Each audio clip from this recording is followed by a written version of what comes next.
Hi guys, வணக்கம். Welcome to Usha vlog. இன்றைக்கு ரவையில் ஒரு புட்டு செய்ய போகிறேன். முதல்ல 1 கப் ரவையை வறுத்து எடுத்துக்கொள்கிறேன். வேணுமெண்டா கொஞ்சம் நெய்யும் சேர்த்து வறுத்து எடுத்துக்கொள்ளலாம். நான் நெய் சேர்க்கையில்.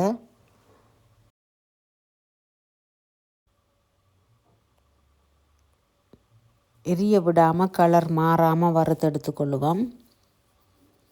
ரவையில் கொஞ்சம் 2-3 நிமிஷத்துலேயே ரவை ரோஸ்ட் ஆகினேன்னா ஒரு வாசம் வரும்.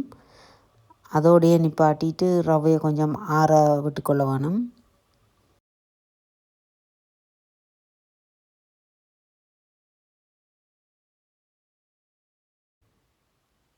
ரவையில் சூடு இல்லை. இப்போ வேற ஒரு பாத்திரத்தில் மாற்றி எடுத்து நான் கொஞ்சம் உப்பு ஆட் பண்ணிக்கொள்கிறேன்.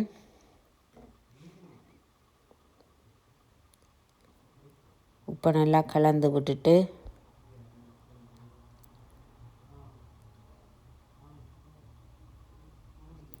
தேங்காய் பூவில் கொஞ்சம் கூடவும் போட்டுக்கொள்ளலாம். உங்களுக்கு விருப்பம் வேண்டாம். தேங்காய் பூ கூட போட்டால் டேஸ்ட்டாக இருக்கும். நான் கொஞ்சம் போடுறேன். என்னென்னா புட்டுக்குழலில் தான் அவிக்க போகிறேன். அதுலேயும் கொஞ்சம் தேங்காய் பூ சேர்த்துக்கொள்வேன். கொஞ்சம் கேரட் சேர்த்த நான், வெங்காயம், பச்சை மிளகாய்,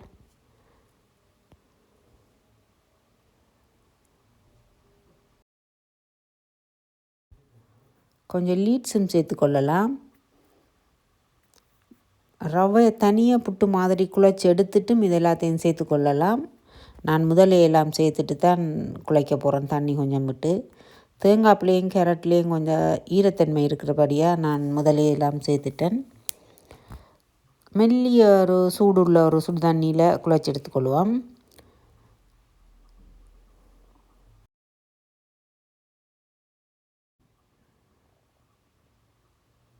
நல்ல கொதி தண்ணி இல்லை, மெல்லிய சூடுள்ள சுடு தண்ணி தான்.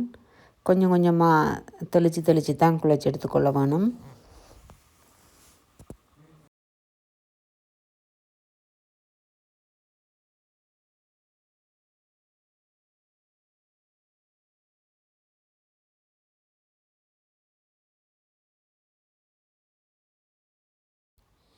கையால் இப்படி பிடிச்சு பார்த்தா தெரியும். இப்படியெல்லாம் சேர்ந்து பிடிக்கக்கூடிய மாதிரி இருந்தால் அவ்வளவும் போதும். அப்படியே உலர்த்தி குழைச்சி எடுத்துக்கொள்ளணும். புட்டு அவிக்கிற குழலில் தான் அவிச்சு எடுத்துக்கொள்ள போகிறேன். அவிச்சு எடுத்துட்டு பார்ப்போம்.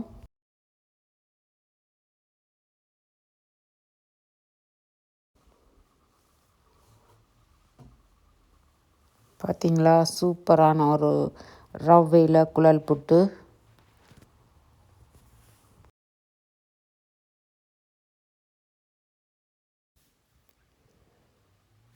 மீன் குழம்போட இல்லாட்டி முட்டை பொரியலோட எல்லாம் சாப்பிடலாம். நான் முட்டை பொரியலோடு தான் சாப்பிட போகிறேன்.